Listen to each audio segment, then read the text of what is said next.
This call is now being recorded. Certo. Então, pronto, pessoal. A gente vai continuar vendo cores, né? Aí chegou um aparelhinho para mim, né? Que eu tinha pedido pelo Mercado Livre, né? Só para mostrar para vocês, tal do oxímetro. Não sei se vocês já viram. Café, para medir a quantidade de oxigênio, né, no seu corpo. Ele faz isso o quê? Usando... Por que eu estou mostrando isso para vocês, né? É porque esse aqui ele faz usando luz, tá? Ele usa ele usa, tá vendo no manual dele, né? Ele usa raio de luz, usa luz vermelha e luz infravermelha para medir a quantidade de oxigênio no seu corpo. Aqui, né? Certo? Eu achei interessantezinho um aparelhinho, né? Que usa luz para medir a quantidade de oxigênio que tem no seu sangue, né? Ele mede oxigênio e mede a pulsação, né? Você tem que ficar parado para medir também, né? Mexendo. Mas, enfim. Então, tem esse, como eu disse, né? Tem esses aparelhos que servem para... Com a luz a gente consegue saber, né? Os elementos químicos presentes no corpo, né? Nesse caso aqui do oxímetro, serve para saber a concentração de oxigênio do seu sangue, né? Assim, todo aparelho que usa luz, certo? É bom você sempre tentar, porque aqui eu também estou na luz, né? É bom você estar fazendo um ambiente mais ou menos escuro, tá? Que influencia, obviamente, né? Pode influenciar nas medidas, né? E aí, vamos continuar aqui a parte de cores. Tentei dar uma atualizada nos slides, né? Eu coloquei aqui um outro exemplo, né? Para não ficar só aquele do vestido, que já tá um exemplo um pouquinho mais recente, que é desse tênis, né? Ele é branco e rosa, acho que já mostrei para vocês, né?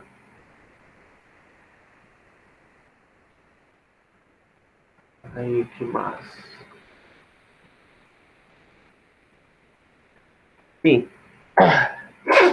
Isso daqui, certo? Eu confirmei de novo. Peguei meu livro antigo de artes de cores e confirmei. Realmente, vermelho é considerado quente, azul é considerado frio, né? Aí eu peguei... Isso aqui foi mandado por um de vocês, eu até adicionei, tá nos slides, aquelas possíveis combinações, né? A única que vocês não podem usar é essa daqui, tá? Análogas. E eu também achei um negócio interessante, que é lá no site da Adobe, ele tem para vocês um círculo de cores, olha que legal. Você pode entrar para, deixa eu colocar aqui o magnifier, para você poder selecionar a sua paleta de cores, né? Só que ele seleciona 5, não sei porquê, né? Eu falei para vocês que deu hora 3 ou 4, né? Ele seleciona 5, eu tentei dar para menos, ele não deixa, né? Se algum de vocês descobrir como. Eu descobri isso na aula passada, né? Então não sei. Mas tem monocromático, tem análogo, né? Monocromático não é uma boa ideia, aquela história. Análogo também não é uma boa ideia. Aí tríade, tudo bem, né? Que ele já pega 3 cores, né? Aquela história de triângulo, ó. Tá vendo? Você pode só girar e ele já pega. Ou então diminuir, né? Para pegar cores mais próximas ali do triângulo, né? Ó. Certo? Já vai pegando aqui as cores aqui embaixo, né? Ó. Certo? Aí tem também dividir complementar, né? Aí ele faz isso daqui, né? Faz tipo, sei lá, um triângulo isósceles, né? Dividiu 2 vezes, aí isso aqui já não é muito legal, porque ele está pegando cores análogas, né? Quadrado, que aí tudo bem, né? Dividir igualmente, né? Composto, enfim, vocês podem depois explorar isso, né? O site da Adobe, ó, coloradobe.com, Colorreal, né? Aí eu lembrei finalmente o nome dela, né? Não sei se vocês repararam, mas o nome que eu aprendi quando eu fiz aula de cor, finalmente, depois de vários anos, eu lembrei. É rosácea, tá? É rosácea cromática, é assim que o pessoal de arte chama. Rosácea também é o que tem naquelas Em algumas igrejas tem também um rosáceo que é tipo um vitral circular, que emite que tem várias multicolorido. Não é toda igreja que tem, mas na Notre Dame tinha, né? Não teve aquele mistério, não sei se ainda tem, mas normalmente essas igrejas antigas góticas também tem essa rosácea, mas o nome tradicional assim que eu vejo o pessoal falando de artes é chamado de rosácea. Popularmente na internet você vê como círculo cromático, né? Uma coisa também legal, por que eu estou mostrando esse negócio da Adobe? Não é para fazer propaganda da Adobe, não, tá? É porque ele também tem. Cadê? Se eu achar. Aqui, ó. Ferramentas. Ué, por que tá. Deixa eu tirar aqui, talvez seja isso. Pronto. Né? Aqui, se a gente for ferramentas de acessibilidade, olha que legal. Ele já te diz se tem alguma cor em conflito daquela história que eu falei do daltônico, né? Ó. Quando você mexe, ó. Certo? Se eu colocar duas cores muito próximas, ele já reclama. Talvez era para reclamar. Tinha reclamado quando eu fiz. Agora só que não tá. Ah, pronto, agora apareceu. Talvez tenha demorado para atualizar, né? Ó. Tá vendo? Como aquela história de colocar cores análogas, né? Ó.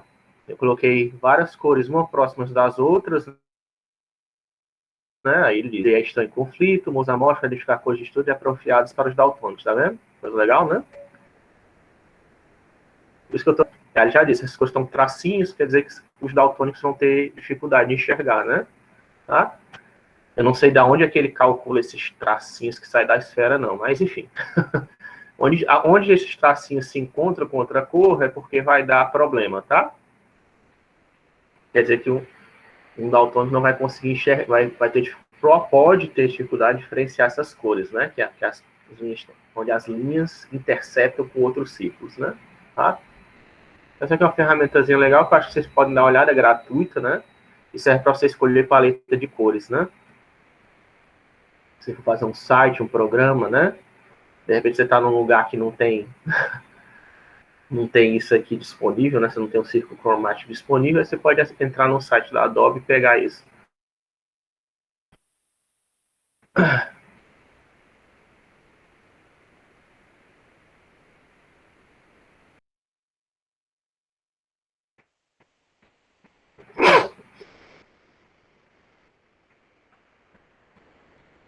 Falando daquilo, isso aqui foi aquele modelo XE que eu falei para vocês, tá? Aqui né? Eu adicionei isso para vocês verem aqui aquela linha de temperaturas. Vocês vendo que isso daqui, tá? Isso aqui é esse modelo X da CIE, né? Da Commission International Clearage de Iluminação, Comissão Internacional de Iluminação, que é um órgão europeu.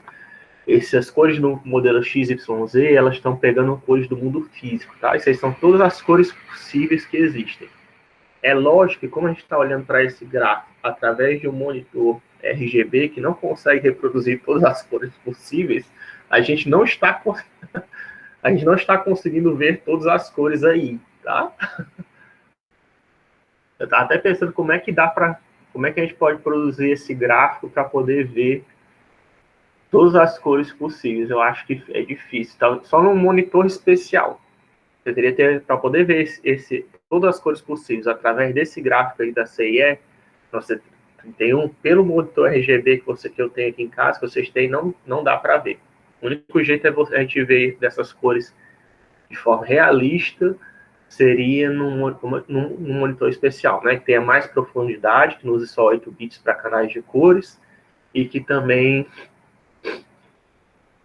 que não use o modelo RGB, né?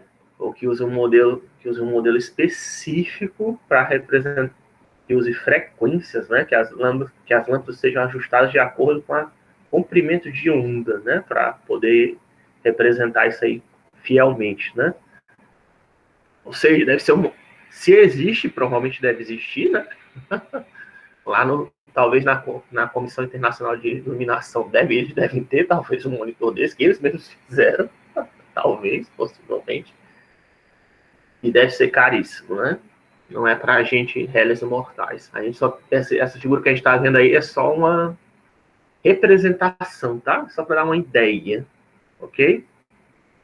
Outra coisa que eu achei bom, porque aquela iluminação da temperatura do corpo escuro, eu também, um parentezinho que eu gostaria de falar, que fisicamente, certo? O azul, ele é mais quente que o vermelho, tá? Embora nas artes, certo? Nas artes, o azul é considerado frio e o vermelho é considerado quente, por quê? Porque o vermelho lembra fogo e o azul lembra gelo, tá? Isso aí é... Então, as artes, entretenimento em geral, usam isso loucamente, né? Sempre que é gelo, é tipo um ambiente mais azulado, né? Ou mais esverdeado. Quando é um ambiente quente, né? Perto de um vulcão, fica mais avermelhado, né? E tal. Mas fisicamente, é bom você saber que azul, você vê na sua vida, né? Um fogo azul, ele é muito mais quente do que um fogo amarelo, que é o tradicional que a gente conta no dia a dia, tá? Isso aí vale, inclusive, para estrelas, se você for ver, né? O Sol, ele é amarelo, né? Atualmente. Um dia ele vai ser vermelho, por quê? Porque ele está esfriando, né? E uma estrela recentemente criada, ela é branca, azul, certo? Uma estrela mais nova que o Sol, né? Tá bom? Porque é mais quente, né? Tem mais energia. Por que eu estou falando isso? É porque se você for pegar a sua câmera, até no meu celular, eu fui lá no meu celular, tem lá a temperatura que você pode ajustar da cor, né? Só que quando você coloca uma temperatura alta, em vez de ficar azul, fica o quê? Fica vermelho. Porque, como eu disse, a nossa intuição, né? A intuição humana diz que vermelho é quente e azul é frio. Mas fisicamente, certo? O comprimento de onda azul é mais quente do que o comprimento de onda dentro daquela linha, né? Que é aquela linha lá que existe no gráfico da CEI, aquilo ali é chamado de locus de Planck, tá? É o aquecimento de um corpo escuro, que eu já falei para vocês. Dentro daquela linha, o azul, ele tem a temperatura mais alta que o vermelho. E mais, né? Você nota que nessa escala não tem verde, né? Não tem verde. É só variações de azul e vermelho, tá? Eu já vi a minha câmera, por exemplo, tem uma temperatura que fica verde. Não tem verde nessa escala. Mas, enfim. Então, como é que as câmeras calculam esse negócio de temperatura? Meio que um negócio assim é fictício, né? Tá? Não é fisicamente realista que elas fazem isso. As câmeras que têm esse recurso de temperatura. Tanto é que tem algumas que nem deixam você mexer na temperatura direto, né? Diz só assim, foto para um dia escuro, foto para um dia claro, foto para um dia não sei o quê, né? Aqui as cores do RGB, né?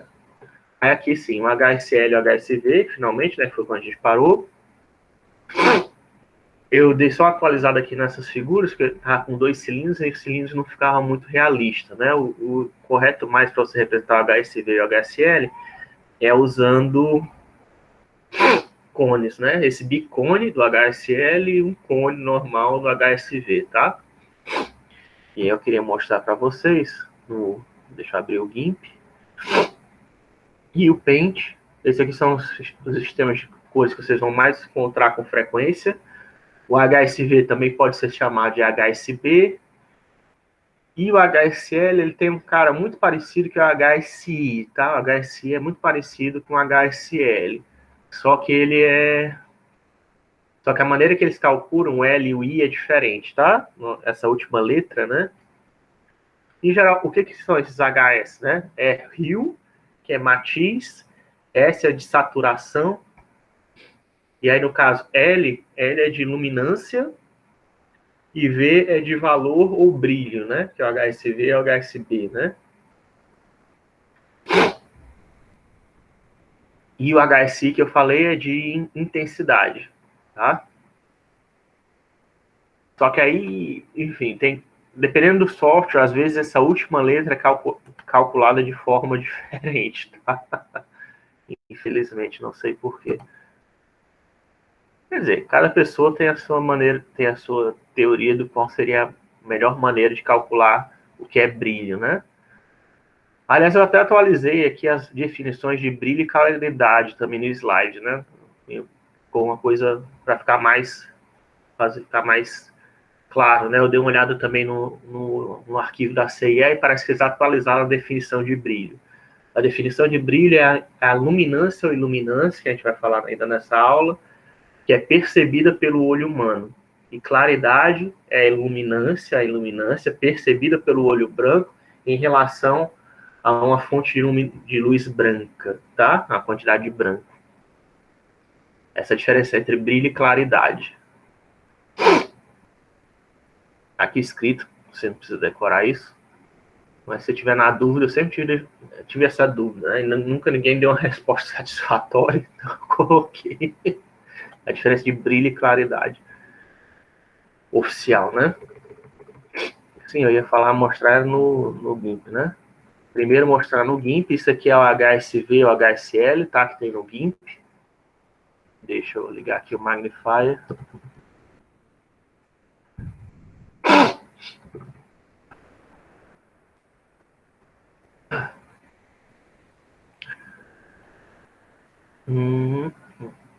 Pronto. Certo? Isso aqui é o círculo cromático, né? Certo? Aí você escolhe qual a cor, isso aqui seria a cor supersaturada que você está escolhendo, ok? Deixa eu colocar aqui mais escala do 0,255, né? Você poderia escolher uma cor por aqui, né? Mas você não sabe como é que você está andando lá, né? É meio loucamente. Certo? Você escolhe qual a cor que você quer, escolheu qual a cor que você quer, cada aresta mexe em uma propriedade específica, tá? Do sistema HSV.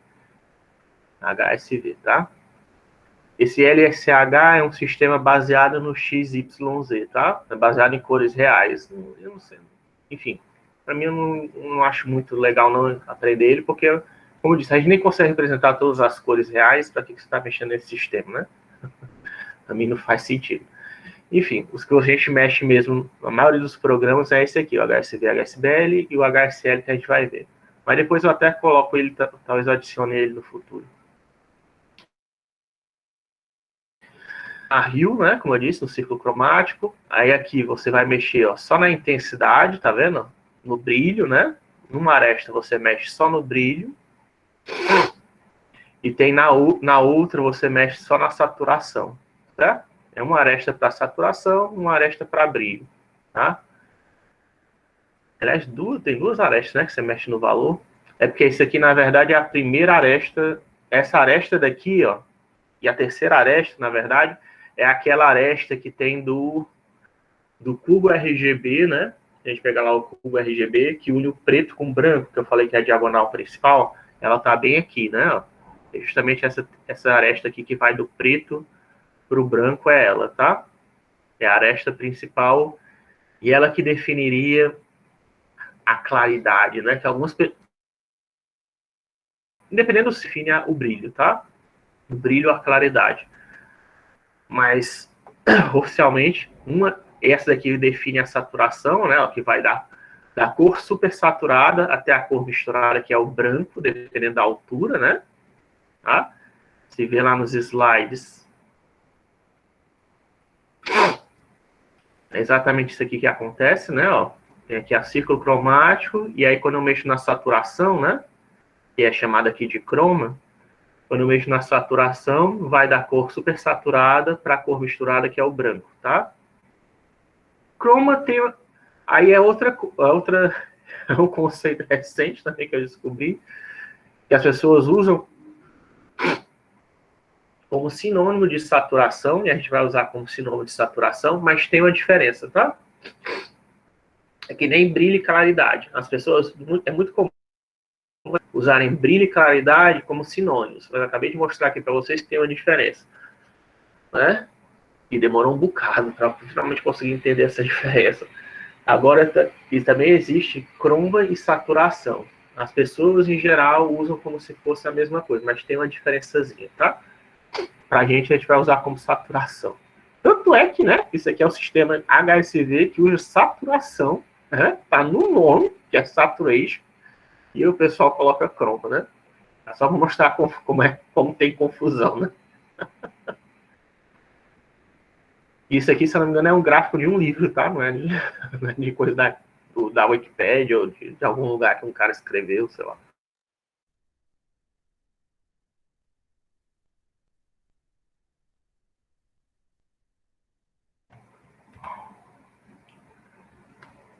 Pronto, tô de volta, né?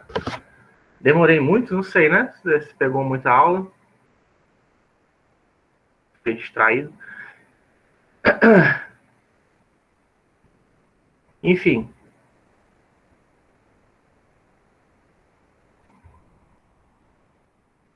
Estão me ouvindo? Sim. Sim, professor. Faz muito tempo que eu saí? Uns 15, 20 minutos, né? Até que parte que eu fui? Até que slide que eu fui? O slide que tinha o cone com as cores. Até aqui, né? Consegui chegar até aqui? Antes, esse aí. Aqui? É. Certo. Então, como eu falei, esse aqui, né, o sistema HSV-HSL, que eu ia mostrar para vocês. E o que eu falei é que aqui a gente tem o sistema de saturação, né? E do mesmo jeito que tem a mistura entre brilho, o conceito de brilho e claridade, que eu coloquei para vocês no slide aqui, certa diferença entre brilho e claridade, existe essa confusão no sistema de cores. Também existe a confusão entre cromo e saturação, tá? Embora esse S aqui seja sempre de saturação. No Hue Saturation Value, Hue Saturation Lightness ou Luminance também pode ser, tá?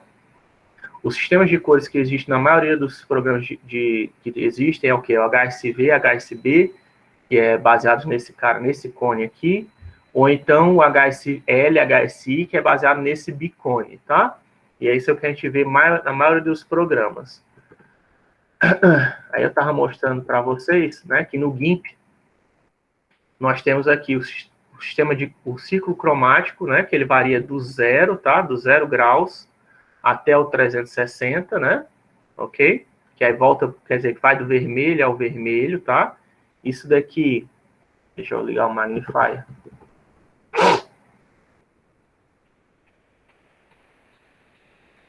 Certo? Ó. Opa, vamos lá para cima, magnifier. Certo? Esse daqui não é o espectro de cores visível, tá? Isso aqui é o círculo cromático que está aqui para vocês. O espectro de cores visível sairia do vermelho ao azul, né? A partir aqui do azul, isso aqui são aquelas cores que não existem, que só existem na nossa mente, né? Certo? Mas você vê que vai do 0 até o 360 e assim você consegue... A vantagem de você usar esses esquemas é esse, né? Que eu consigo escolher facilmente aqui qual a cor que eu quero usar, né? Então eu posso tentar escolher o verde, e ao colocando saturação em valor máximo, é para estar em 0,0255, né? Desde que eu pego o verde, verde, verde puro, né? Aqui vai estar 0,0255. Mas isso aqui é uma das faces do cubo RGB, tá? Porque está aqui em 255 máximo, né? Quer dizer que eu estou numa das faces do cubo RGB, certo? E mexer na saturação, ó, eu começo a misturar as cores até chegar ao branco, tá? Conforme aqui é a cor pura, e conforme eu vou tirando a saturação, eu vou chegar no branco, que aí a gente olhando nos slides, né? Lá nos nossos slides.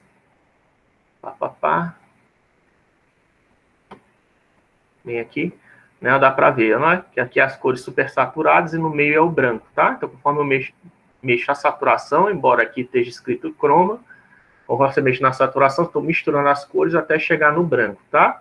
Essa aresta aqui que vai do preto para o branco, tanto aqui nesse sistema, como nesse outro sistema, HSV, HSL ou HSI, que usam esse bicone, ou HSV, HSB, que usam esse cone, certo? Isso aqui é a diagonal principal do cubo RGB, tá? Esse círculo aqui são as cores que estão as principais cores, são as cores supersaturadas que estão na superfície do cubo RGB e que também fazem parte, algumas delas, né, ao triângulo de Munsell, o triângulo de Maxwell, que eu falei para vocês, tá? Apesar de, enfim, tá de círculo aqui, né? Não tá no formato triangular, nem tá no formato de cubo, porque, né? Porque as pessoas é aquela história do círculo cromático, né? As pessoas preferem ver o círculo, né? O círculo é mais fácil para selecionar as cores. E aqui está escrito croma em vez de saturação, porque o pessoal faz confusão entre croma e saturação, tá? Tem uma diferençazinha, tá? Depois eu coloco para vocês, mas é usado, do mesmo jeito que brilho e claridade são usados como sinônimos, croma e saturação, de forma genérica, são usadas como sinônimo também, mas oficialmente, se a gente pegar lá na Comissão Internacional de Iluminação, né, que é o órgão lá da europeu, tem diferença, tá? Entre cromo e saturação e entre brilho e claridade. Nos slides eu já coloquei a diferença entre brilho e claridade, eu vou ver se eu coloco a diferença entre cromo e saturação. Não que faça alguma diferença, tá? Porque aqui no caso, ó, você vê que isso aqui é retirado, se não me engano, de um livro, e no livro o cara colocou o cromo, né? Embora esteja errado, porque aqui o sistema usa saturação, né? Na verdade. Enfim. É mais como uma curiosidade. E aí? Aqui você pode andar no triângulo, né? Ó, conforme você anda. Opa, eu tirei eu tirei o Magnify, foi? Não, tá ali o Magnify. Certo? E conforme você anda aqui, né? Você pode escolher a Hue também por aqui. Isso aqui é muito comum você usar esse tipo de ferramenta, que tem um triângulo para você escolher, tá? Esse triângulo nem sempre mexe junto com a gente, conforme a gente gira aqui. Mas conforme você está andando aqui, nesse ciclo, você está mexendo na matiz, tá? Você está escolhendo uma matiz. E aí tem uma aresta, que é essa aresta principal aqui, que vai do branco para o verde, para a cor, que seja lá qual for, que controla a saturação, tá? Quando eu ando nessa aresta aqui, eu estou mexendo só na saturação. E tem as outros dois controlam o brilho, tá? Não é o brilho, é a claridade, tá? Essas duas arestas aqui controlam o brilho, tá? Então, quer dizer que nesse ponto você está no brilho mínimo, tá? Esse aqui é a aresta, isso aqui é a diagonal principal do cubo RGB. Aqui é a diagonal principal do cubo RGB. Aqui você mexe na saturação e aqui você mexe na claridade, né? O brilho estaria aqui, né? Teoricamente, o brilho é isso aqui. Oficialmente, né? Que é o que a gente vai ver também no sistema HSL, o brilho seria esse cara aqui. Certo? Que vai controlar quão próximo você está do preto ou do branco, né? Eu falei aquela história, é a iluminação percebida pelo olho, iluminância ou iluminância percebida pelo olho com relação ao branco e o preto, em relação ao branco, né? Então é aqui que você vê isso, o brilho, né? Aqui seria a claridade, tá? Você vê que vai ficar um verde, no caso aqui, um verde claro ou verde escuro, tá? Verde claro ou verde escuro, e aqui esse é um verde que vai estar puro ou misturado com outras cores, né? Quando vai misturando com outras cores, dependendo do brilho, vai ir para o branco, mas também pode ir para um cinza, tá? Dependendo de quanto você está misturado com outras cores. Esse é o sistema HSV, e HSB também é a mesma coisa, tá? A única coisa que muda, às vezes, de diferença é como calcular o V e o B, tá? Que você pode fazer uma média das cores RGB, ou então você pode pegar o maior valor das cores RGB, ou então você pode fazer uma média ponderada das cores RGB, das intensidades RGB, ou então você pode fazer... Acho que é isso, né? Média ponderada e o máximo. Eu poderia pegar o mínimo, né? Se você quisesse. Depende. Enfim, depende do sistema, né? Tá? O ALCH eu não vou mostrar para vocês, porque ele é baseado no sistema XYZ, né? Que são cores realistas, né? O nosso monitor nem consegue representar isso, eu não sei porque o GIMP colocou, né? Mas eu vou depois eu posso colocar para vocês, que é um outro sistema de cores, né, que você também pode fazer. Que aí você mexe com iluminação, o chroma e hue, né? Aqui é a matiz, chroma, que é saturação, e ela é de luminância, né? Só que você vê que é diferente, né? Porque ele está usando cores realistas, tá? Sistema de cor realista do XYZ. E no Windows, né, no Paintbrush, por exemplo, vou mostrar outro software que eu encontrei que tenha um sistema de cores diferente, né? Aqui no Windows ele usa o sistema HSL ou HSI também. O HSI também é parecido, ó. Ele mostra para você uma faixa desse jeito, tá? E aí nesse topo aqui tem as cores super saturadas. Aliás, aqui é o máximo das cores, né? E aqui embaixo é a máxima de saturação, né? Aqui é a máxima de saturação. E aqui é as cores com mínimo de saturação, tá? Então você vai do cinza para o super saturado nessa direção. Na direção vertical você controla a saturação. E na direção horizontal, você controla a matiz, tá? Aqui é o círculo cromático de novo, ó, vai do vermelho ao vermelho, tá vendo? Não é o espectro visível de cores, tá? O espectro visível de cores só seria do vermelho até o azul. Isso aqui são aquelas cores fictícias, que aí fecha o círculo cromático, vai do vermelho para o vermelho, né? E aqui você controla o brilho diretamente, né? Que seria aquela diagonal principal do nosso cubo RGB, né? Que a gente está no sistema RGB ainda, né? Tanto que ele mostra aqui os dados RGB e mostra Hue, Saturation e Luminância, tá vendo? Ó? No caso aqui do Windows. Quer dizer que quando a gente está andando aqui, quando eu estou andando aqui, eu estou andando lá naquela diagonal principal do cone, né? Aquele traço vertical do cone. Ou então a diagonal principal do cubo RGB, né? Tá? E aí tem um problema, porque quando a gente chega aqui na iluminação máxima, se eu tentar pegar cores, vai dar tudo branco, né? Ó, tá? Se eu estou na iluminação máxima, não importa onde eu esteja, aqui fica tudo branco, tá? Por quê? Porque quer dizer que você está lá naquele extremo do... A gente está lá nesse extremo aqui do... Eu acho mais difícil, certo? HSL, HSI por causa disso. Se você estiver no brilho máximo, quer dizer que a gente está nesse extremo aqui. Então, não importa qual propriedade você vai mexer, se é Hue ou Saturation, a gente vai estar sempre no branco, tá? É assim que você sabe que você está no sistema HSL, HSI. Não é por causa do formato de seleção de cores. É porque se você colocar no brilho máximo, não importa qual saturação o Hue mexer, ó, vai estar sempre branco, ó, o RGB, tá vendo? Quer dizer que eu estou lá no cone. E a mesma coisa, se eu colocar no brilho mínimo, eu vou estar sempre no preto, né? Não importa a saturação que eu mexa, né? O que eu faço com as outras propriedades. Isso não é a mesma coisa que acontece lá no GIMP, tá? No GIMP, se eu coloco o valor máximo, né? Ó, certo? E eu mexer na saturação, ó, eu vario, tá vendo? Eu vou do branco até o vermelho, né? Não sei se dá para ver ali, ou aqui em cima, vocês podem ver, né?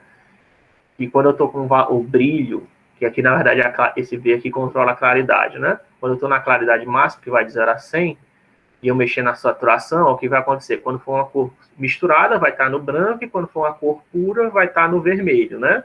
E eu ainda posso mexer na Hue, ó, e mudar as cores, a cor máxima, né? Que vai mudar ali o RGB para as outras cores, certo? Ou seja, aqui eu estou não estou no bicone, né? Eu estou justamente nessa face aqui. Quando eu coloco no value máximo, né? Que seria o brilho, a claridade máxima, eu estou nessa face aqui do cone, né? E aí, conforme eu mexo a saturação, né? Eu vou para o branco ou vou para a cor pura, né? Certo? É assim que você sabe se você está no sistema HSV ou HSL, tá? Ou então HSB, HSI.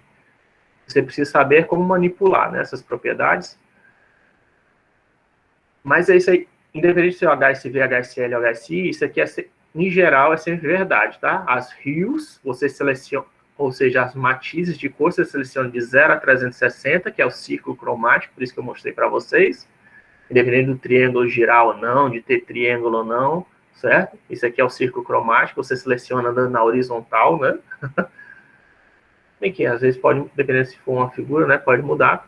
Aí a saturação vai de 0 a 100, quer dizer que quando está misturado, 0 quer dizer que está super misturado, 100 quer dizer que não está em nenhuma mistura, e aqui pode controlar o brilho, a claridade, sendo que aí 100 é claridade máxima e 0 é claridade mínima, né? Só a saturação que é contra-intuitivo, né? Quando está no máximo, quer dizer que é uma cor pura, que não está misturada. E quando está no 0, quer dizer que é uma cor misturada, quer dizer que vai dar algum ponto na diagonal principal do cubo RGB, quer dizer, vai dar ou branco, preto ou cinza, né? Quando está em 0. Não tem como, tá? O 0 vai dar sempre branco, preto ou cinza. Dependendo da posição que você está aqui no cone ou no bicone, certo? Saturação 0, vai dar branco, preto ou cinza. Está super misturado, né? Com as outras cores. Certo? E aí um detalhezinho que eu estava falando para vocês é que aqui no Windows, eu não sei porquê, mas o máximo que ele coloca, né, o Windows ele é diferentão, né? No 0, você está no vermelho, você está no vermelho, e quando você coloca o 240, ó, ele não vai até o 240, que seria o outro extremo do círculo, né? Ele só vai até 239, mas tem 240 valores, né? Ele não vai 360, não sei porquê. Os 3 valores de propriedade, luminância e saturação do HSL, em vez de ser 0 a 360, que nem todas as outras escalas, tá? Todas as escalas, HSI, HSV, HLE, HS, qualquer coisa, sempre é assim. 0 a 360, 0 a 100, 0 a 100, o Windows ele coloca aqui tudo a 240, não sei porquê. Tá? Sendo que o primeiro só vai até 239, por algum motivo, né? Isso aqui é coisa do Windows, tá? Isso aqui não é padrão, tá? E para pegar uma cor super saturada, ó, por isso que eu não gosto muito dos HSL, HSI, ó, o brilho tem que estar na metade, tá vendo? Para pegar uma cor super saturada, o brilho tem que estar na metade, ó. Tá? Um brilho na metade, exatamente na metade, você consegue pegar uma cor super saturada. Porque com brilho aqui na metade, quer dizer o quê? Que eu estou lá na metade do meu bicone, né? Certo? Então, se eu quiser pegar uma cor super saturada, eu tenho que colocar o brilho na metade, exatamente na metade, para pegar as cores super saturadas, ou as cores que estão na superfície do meu cubo RGB. Eles têm uma dificuldade, né? Do sistema HSL, HSI. Do HSV não tem problema, né? Se eu colocar o brilho máximo, a claridade máxima, eu já vou chegar nas cores super saturadas. No HSL, no HSI, não, eu tenho que colocar na metade. Eu tenho que colocar o brilho na metade para poder pegar as cores super saturadas, né? Que está nesse bicone aqui, tá?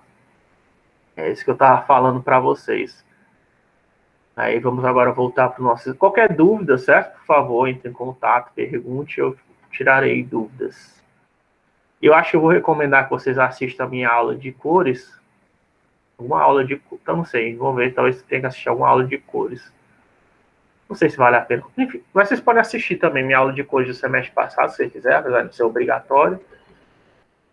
Mas eu não falo, eu faço só por cima, né? Também. Eu falei mais aqui nesse semestre sobre isso, no semestre passado.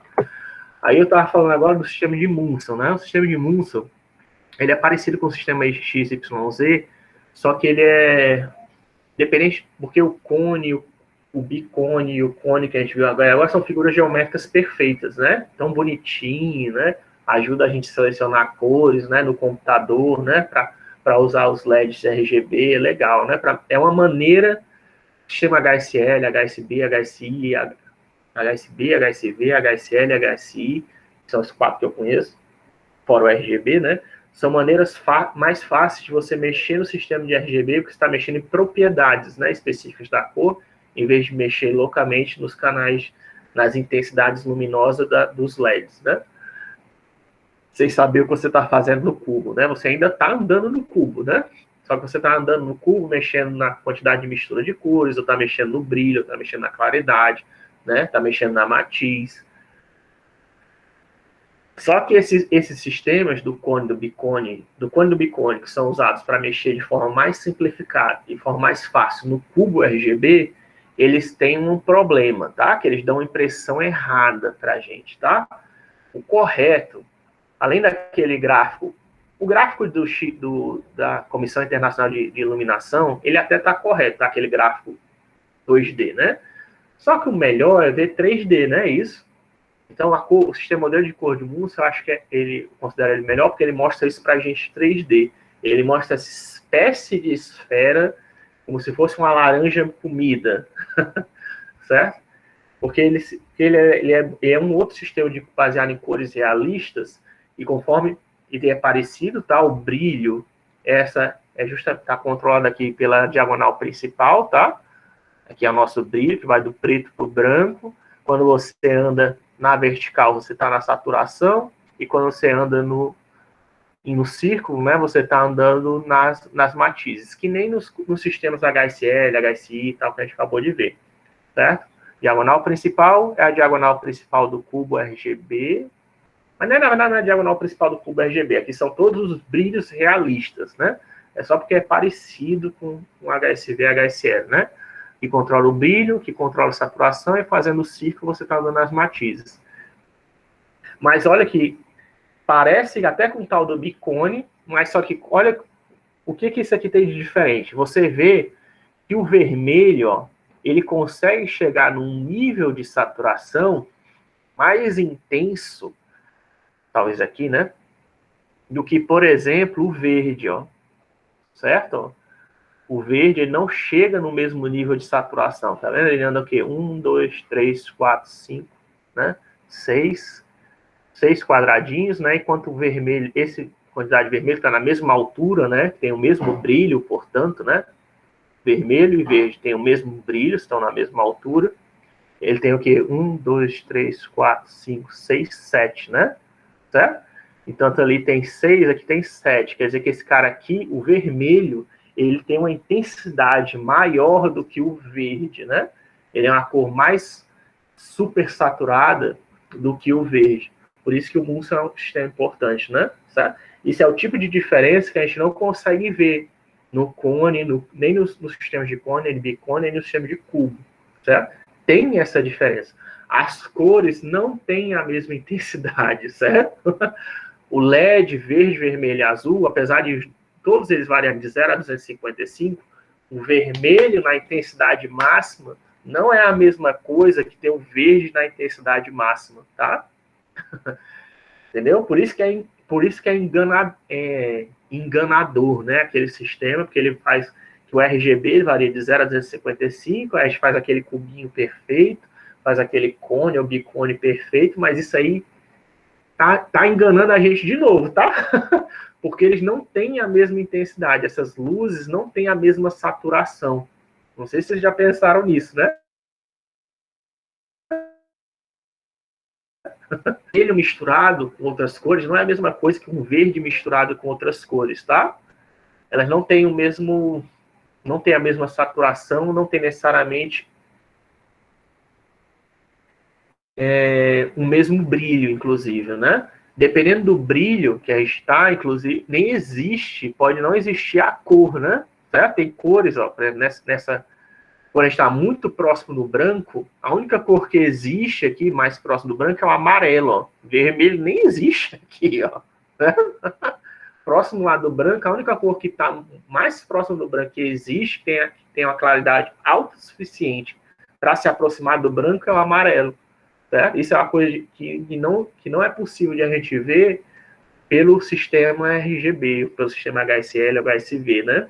Ele dá a impressão, não, que todas as cores conseguem se aproximar igualmente do branco, e não é verdade, certo? O amarelo, ele consegue se aproximar mais do branco do que as outras cores, tá? Ou seja, quer dizer que o amarelo, ele consegue ter uma intensidade luminosa, de luminância, né, ou de luminância, mais forte que as outras cores, né? Certo? E aqui, como eu mostrei, dá para ver que mesmo numa determinada claridade, que teoricamente as cores teriam a mesma intensidade, o vermelho ele consegue chegar numa saturação maior, ele consegue ser mais puro, certo? Do que outras cores. O verde ele não consegue chegar, né, ser tão puro assim, né? Provavelmente porque o vermelho ele tá no extremo, né? Ele está no extremo do espectro visível, né? Enquanto o verde não está, ele está lá no meio, né? É uma possível explicação, né? Tá? Então, por isso que eu acho legal falar dele. O CMYK, né? É um sistema de cores que é usado, é outro modelo de cor usado também, que é usado para impressora, que eu falei para vocês, é ciano, magenta, yellow e key, que aí depende, tá? Em geral, é o preto, mas aqui está mostrando, por exemplo, essa figura aqui, do mesmo jeito que eu mostrei no sistema RGB, tá aqui, ó, uma figura colorida. Aqui seria o que é impresso em azul, ciano, né? Que é o que é impresso em amarelo, o que é impresso em vermelho, e aqui é o que é impresso em preto, né? Tá? E aí a mistura desses 4 canais forma a imagem colorida, né? Certo?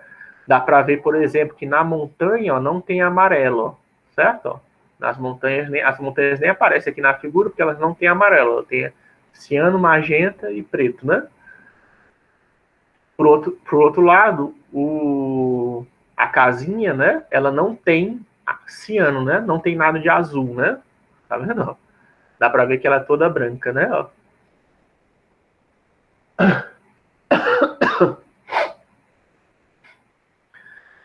Aqui ela parece, ela tá transparente, né? No canal azul, ó, ela parece como tudo branco, é porque ela tá transparente, tá? Porque o branco, no caso aí, quando a gente está lidando com o modelo CMYK, você lembra que você está sendo impresso no papel, né? Se está sendo impresso no papel, quer dizer que o quê? Que o cor, né? O papel é branco.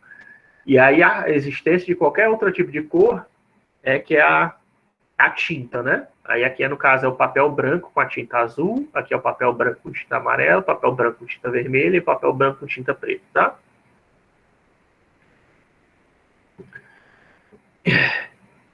E aí tem alguns... Tem um probleminha, certo? Que você já deve ter começado a perceber, eu espero, nessa altura da disciplina, dessa discussão sobre cores, e como é que eu vou saber que uma determinada cor que eu estou vendo no meu monitor é a mesma que vai ser impressa na minha impressora? Não dá. A priori não dá.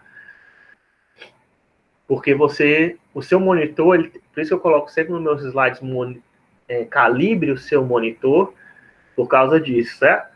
Os nossos olhos, eles são enganados, né? O sistema RGB está só emulando as cores, né?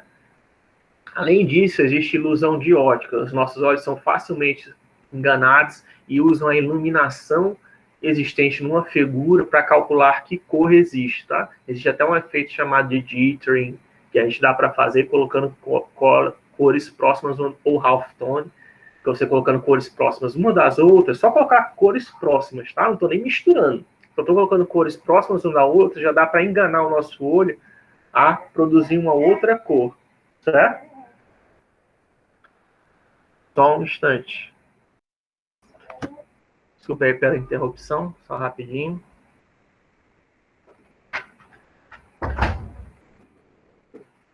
Meu filho estava dormindo aqui do meu lado, ele acordou, eu chamei a mãe para pegar. A minha esposa, né? Certo? Aí, eu estava falando, não tem como você garantir que não tem nem como garantir que as cores que eu estou vendo no meu slide, que está vendo no slide, que eu estou vendo agora no slide, é a mesma cor que você está vendo aí. Não tem como garantir isso. A princípio, né? Sem você fazer o quê? Uma calibração, certo? Dá para você calibrar o seu monitor. Por isso que eu coloco sempre no início do meu slide. Que aí garante que a cor que eu estou vendo é a mesma cor que você está vendo. E também garante que a cor, você pode calibrar o seu monitor, diminuindo a intensidade luminosa dele, para que as cores que você esteja vendo numa imagem que você quer imprimir sejam as mesmas cores que saiam na impressora, tá? Nesse caso da impressora, felizmente, já existe gente que fez esses testes, né? Porque você tem que fazer teste, né? Deixa eu colocar essa cor, eu consigo imprimir? Não consigo. Vou colocar essa outra cor, consigo imprimir? Não consigo imprimir, tá? Quem é que fez isso? A Fogra, padrões Fogra e Gracol, né? Que eu coloco aí para vocês. Se for trabalhar com impressão, se você só quiser imprimir portfólio, seja o que for, você tem que conhecer, eles dizem exatamente como configurar a sua impressora, o seu monitor, para ser capaz de reproduzir as cores, tá? De forma fiel, de forma que o que você esteja vendo no seu monitor seja igual ao que você vai ver na hora de imprimir, tá? Para você fazer isso manual, e se eu quiser fazer manualmente, você vai ter que testar, né? Deixa eu ver esse amarelo, eu consigo imprimir? Não, não fica igual. Esse vermelho, eu consigo imprimir? Não consigo. Daí vai diminuindo a intensidade, né, do vermelho. Tem uma hora que você vai conseguir, tá? Que o vermelho que você vê no monitor vai ser igual ao vermelho que vai sair no papel. Mas é aquela história, você lembra, né? Que eu falei até do sábio de luz, intensidade, de forma geral, intensidades altas só dá para ver no monitor. Intensidades mais baixas você consegue reproduzir no papel, tá? E aí é isso que esses padrões dizem, né? Qual a configuração tem que configurar, às vezes, também a impressora, tá? Não é só configurar o monitor. A impressora também tem uma opção de calibração, né? Então, você calibra a sua impressora, calibra o seu monitor, e aí dá isso perfeito. Tem alguns programas, como o Photoshop, que até já trazem isso para você de graça, né? Desde que você esteja usando a impressora correta, né? Que aí é só você selecionar um modelo que já fica bem parecido, né? Mas o correto, certo? Esses modelos Fogra e Gracol, eles dizem que você tem que comprar, né? Eles são pagos, ele te diz tudo isso, tá? Calibração da impressora, calibração no monitor e qual papel, porque existem vários tipos de papel, que você tem que usar para obter as cores similares, né? Tá? Para vocês saberem que isso daí, nesse caso, é um padrão que você existe que você tem que comprar. Se for trabalhar com empresa, não tem jeito, tá? Você vai ter que comprar o padrão para poder trabalhar com isso de forma profissional. E se você quiser fazer no monitor, eu já coloquei lá no final do slide, tá? Para calibrar o seu monitor, existe esse negócio aqui, ó, o Spider, tá? O Spider, ele é tipo um aparelhinho, é caro, tá? Esse aparelhinho, mas eu só sou um artista digital, professor, não imprimo nada, só quero calibrar meu monitor, beleza. Esse Spider, ele configura o seu monitor, ele ajuda você a configurar o seu monitor de forma que, tipo, o vermelho que você está vendo é o vermelho que todas as pessoas vão ver, certo? O amarelo que você está vendo é o amarelo que todo mundo vai ver, certo? Sem isso, não dá para ter certeza. Eu coloquei outros exemplos de equipamento usado. Isso aqui é, por exemplo, usado na fotografia, certo? Para fazer balanceamento de cores ou balanceamento de branco. Esse aqui é usado só para balanceamento de branco, tá? Coloca em frente à câmera. E isso aqui é para fazer balanceamento de cores numa imagem. Aí você tira foto disso no ambiente, né? Você lembra aquela história da temperatura, né? Dependendo da hora do dia, se está num horário mais quente ou mais frio, né? E aí vai ter uma cor que vai ser misturada com a sua foto. Como é que eu faço para tirar essa cor do horário do dia da minha foto? Fazendo a calibração de cores, né? Se antes de você bater a foto, seja lá o que for, se for um fotógrafo profissional, você tira a foto dessa paleta de cores, e aí depois, lá no programa de edição, você sabe, aqui era para estar vendo branco, não está branco, então você ajusta, né? Você faz. Tem até alguns programas que já fazem isso automaticamente, tá? Tem até uma maleta da Spider que vem com esses dois caras aqui conjuntos, que é mais caro também, né? Para quem você quiser fazer para fotografia, né? Tem equipamentos mais caros, tem também um filtro mais caro, se você quiser, para fazer balanceamento de branco, enfim. Tá? Mas isso aqui é tudo só para mostrar que não é a cor que a gente vê, não é a cor que o que a gente está vendo aqui dessas cores não garante. Lógico que todos vocês, né, eu e vocês, nós estamos vendo azul aqui, né, eu espero, né, nesse slide, mas a tonalidade de azul que eu estou vendo não é a mesma tonalidade, muito provavelmente não é a mesma tonalidade de azul que você está percebendo aí.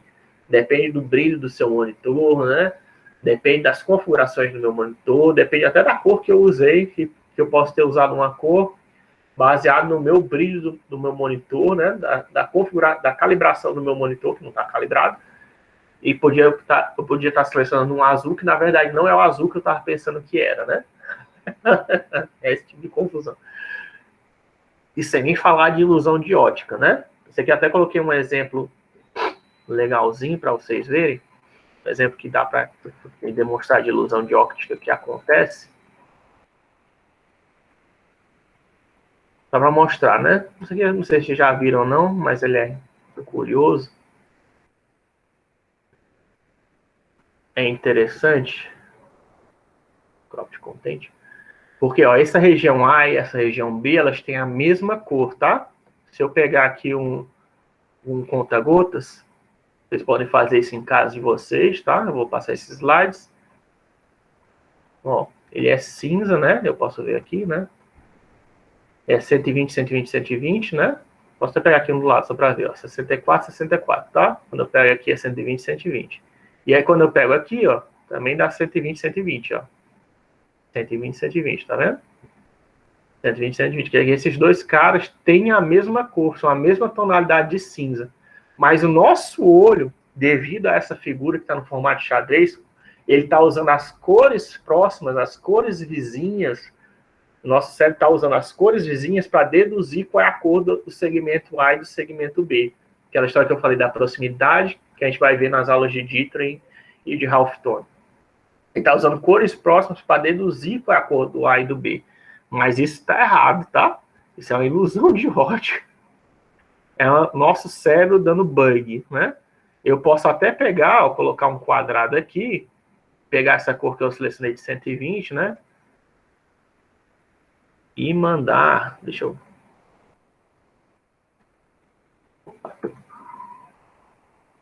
Eu quero fazer...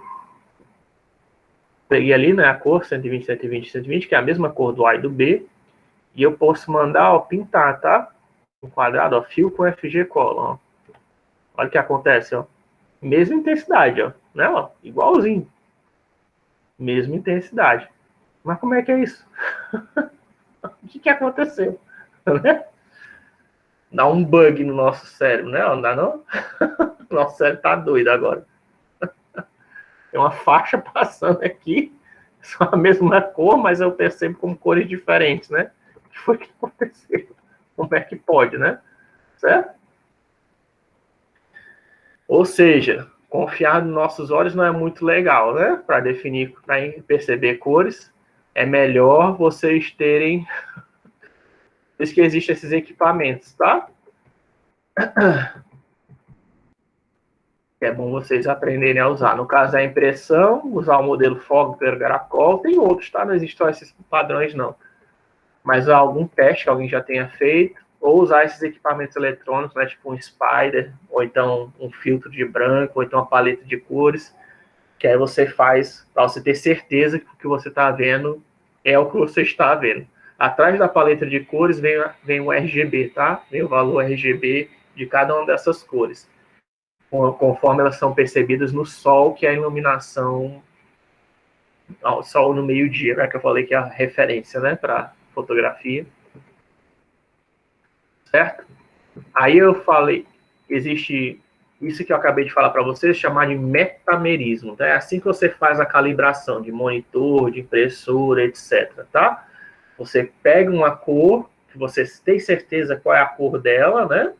Eu comprei lá uma paleta de cores, porque eu comprei um equipamento especial, eu sei que ele é vermelho, e eu comparo com outra cor, para ver se aquela outra cor realmente é vermelho, né? Foi assim que o sistema RGB foi feito, né? Nós pegamos 3 lâmpadas, né, RGB, né? Não sei se dá para ver aqui.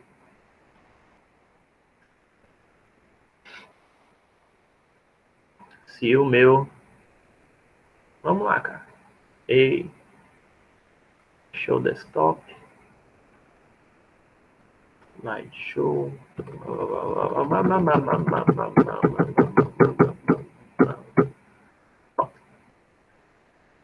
Né? Aqui tem o RGB, certo? Aí ele emitiu luz, né, numa superfície, e aqui ele tinha o quê? Como eu falei, como existe, certo? Essa é a diferença, né? Como existe aquele espectro luminoso, né, que vai do vermelho para o azul, né? Aquele espectro de onda eletromagnético visível. Ele existe na física, eu consigo fazer uma lâmpada que é aquela frequência, uma onda eletromagnética naquela frequência, né? Naquela frequência, naquele comprimento de onda, e produz qualquer uma daquelas cores do espectro visível. Você consegue fazer isso, tá? Tanto que você já deve ter visto laser, né? Laser basicamente é a mesma coisa. Laser verde, laser azul, laser roxo, né? Eles fazem isso. O que é um laser? É uma lâmpada que está emitindo um raio direcionado, colimado, um raio de luz colimado, exatamente numa determinada frequência do espectro visível, né? Esse é o laser, né? Você consegue fazer laser da cor que você quiser do espectro visível, né? Não existe laser rosa, por exemplo, tá? Não existe laser rosa. Mas as outras cores ali existem. Dá para você fazer laser de todas aquelas cores do espectro visível. E aí eu faço uma lâmpada que emite para uma superfície aquela cor, pego lâmpadas nas cores vermelho, verde e azul, que eu sei que são aqueles que são mais sensíveis para os cones do olho humano, e combino as cores aqui, ajusto a intensidade delas, de forma a produzir a mesma cor que existe aqui, né? E quando bate, opa, bateu, ficou igual, beleza, então essa aí é assim que a gente faz o verde, né? Opa, é assim que faz o amarelo, né? Opa, é assim que faz o magenta, né? E nesse sistema aqui, o que descobriu? Dá para você ver, lógico que esse sistema aqui não vai dar certo para todas as cores, né? No sistema RGB, tem algumas cores que o único jeito de você reproduzir é pegando um dos canais e jogando para iluminar outra parede. É um cheating, né? Você misturando essa cor com uma dessas outras cores aqui, você consegue reproduzir todas as cores que existem. Mas aí isso aí é um cheating, né? O sistema RGB, ele consegue reproduzir algumas cores do mundo real, mas não todas, tá? Ou então eles conseguem se aproximar, né? O mais correto diria que as cores reproduzidas pelo sistema RGB se aproximam das cores reais, tá? Igualmente não dá, igualmente teria que fazer esse cheating que eu falei, pegar um dos canais e jogar para o outro. Mas você consegue de forma a enganar o olho que parece, né? Que as duas coisas se parecem. Esse aqui é só como é o processo feito, né? De amostragem e posição de cores, que eu acho que já falei para vocês, né? É a mesma coisa. Esse aqui é a mesma coisa daquele que a gente fez, só que mostrando com um gráfico. Só para dizer que as cores reais são diferentes das cores reconstruídas, né? Não é a mesma coisa. Eles passam por um processo de amostragem, né? Na amostragem, ela é discreta. Na hora de transmissão, se ela estiver em algum meio, isso também vai influenciar a cor, né? Esse meio pode ser a configuração do seu monitor, né? Influencia, ou então se está sendo impresso no papel, isso aí vai influenciar na cor, que tipo de papel você está imprimindo, né? E aí a cor final que você vai ver no monitor, no papel, seja onde for, vai ser diferente da cor real, tá?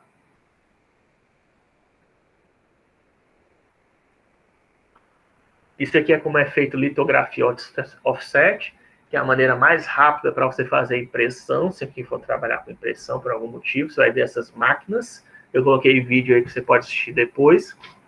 Que aí você tem uma parte da máquina que imprime só em ciano, outra parte que imprime só em magenta, outra parte que imprime só em amarelo e outra parte que imprime só em preto. Que aí você consegue fazer impressões em alta escala rapidamente, muito mais rápido que as nossas impressoras de casa, tá? Isso também é o mesmo esquema que é feito para fazer rótulo de produto, tá? Rótulo de qualquer lata que você esteja visto na sua vida no supermercado, é assim que é feito. Os rótulos, né? Ou então impressão de jornal também é feito por litografia, tá? Que aí você tem tipo um barril de cores, tem um rolo que se esfrega na tinta, né? Ó. Aí outro rolo que se mistura com esse rolo de tinta em determinadas partes, e essas partes são impressas em terceiro rolo, né? Que aí que é esse terceiro rolo que vai para o papel, né? Isso aqui é para você reduzir a quantidade, quando você tem que ter esses vários passos aqui, aqui para você poder controlar a quantidade de tinta e para que elas não sejam, a quantidade de tinta e a precisão do posicionamento das cores, né? Isso daqui, eu acho que, enfim, tinha um nome específico. É parecido também que é feito com impressão em camisa, tá? Também bem parecido o processo.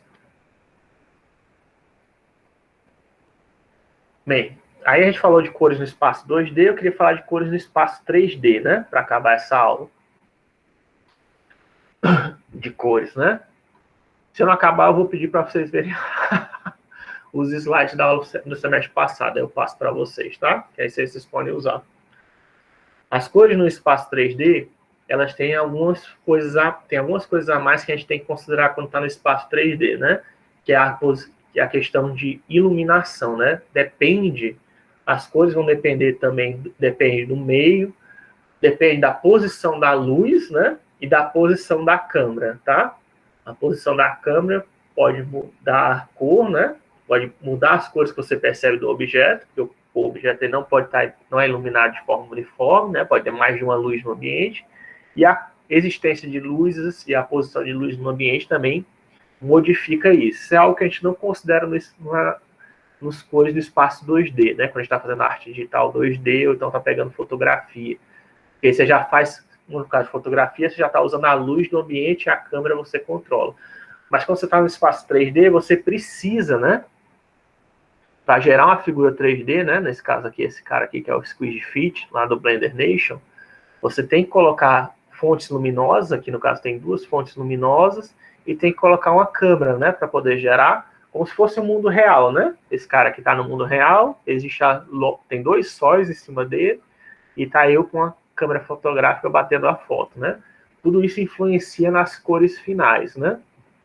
Tem que saber um pouquinho mais sobre o processo de formação de cores. Aí, como é que isso é calculado, né? No espaço 3D.